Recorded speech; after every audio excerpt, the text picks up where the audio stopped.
ایک نوجوان شادی کیا، شادی کرنے کے بعد اور قربان جاؤ بیمار ہو گیا، 6 مہینے کے اندر میں اتنی طبیعت خراب ہو گئی، بستر پہ لگ گیا، موت سامنے کھڑی ہے۔ یہ نوجوان اپنی بیوی کا ہاتھ پکڑتا ہے اور روتے ہوئے کہتا ہے، اے میری پیاری بیوی، میری خواہش تھی کہ تمہارے پیٹ میں جو بچہ پل رہا ہے، اگر وہ چاہے بیٹی ہو چاہے بیٹا ہوتا، میں اسے قرآن پڑھاتا، میں اسے حافظ قرآن بناتا، لیکن میری بیوی شاید موت میرا پیچھا کر رہی ہے، اگر میں مر جاؤں میری وصیت یاد رکھنا میری بیوی کہ اس بچے کو قرآن ضرور پڑھا دینا،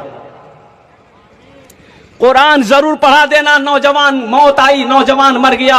یہ عورت 6 مہینہ کی حمل سے تھی، بچہ پلتا رہا، وقت ہوا بچہ پیدا ہوا، وہ بیٹی پیدا ہوئی۔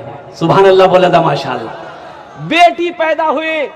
اب وہ 3-4 سال کی بچی جب ہوئی، اس کی ماں بچی کے ہاتھ کو پکڑتی ہے، محلے کے مکتب میں لے جاتی ہے اور حضرت کو پردے سے کہتی ہے کہ حضرت یہ یتیم بچی ہے، اس کا باپ نہیں ہے۔ حضرت میں تو آپ کو اتنی اجرت نہیں دے سکتی، لیکن جہاں تک ہو سکے گا میں آپ کی مدد کروں گا، تعاون کروں گی۔ اس بچی کو ان کے باپ کی وصیت تھی، اس کو قرآن پڑھانا ہے، اس کو آپ تعلیم دیں۔ مولانا صاحب خوش ہو گئے کہ یتیم بچی ہے، بے سہارا بچی ہے، باپ نہیں ہے۔ بچی کے ہاتھ کو پکڑا، اپنے پاس لے گئے۔ الحمدللہ ثم الحمدللہ۔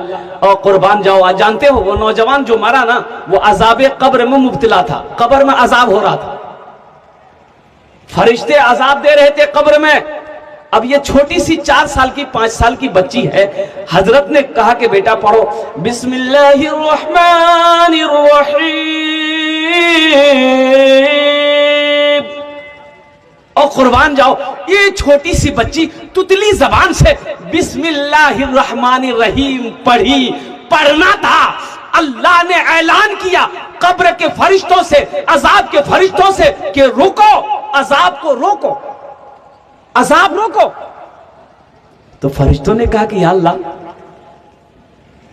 کون سا نیک عمل کیا ہے جو عذاب کو روک دیا گیا ہے؟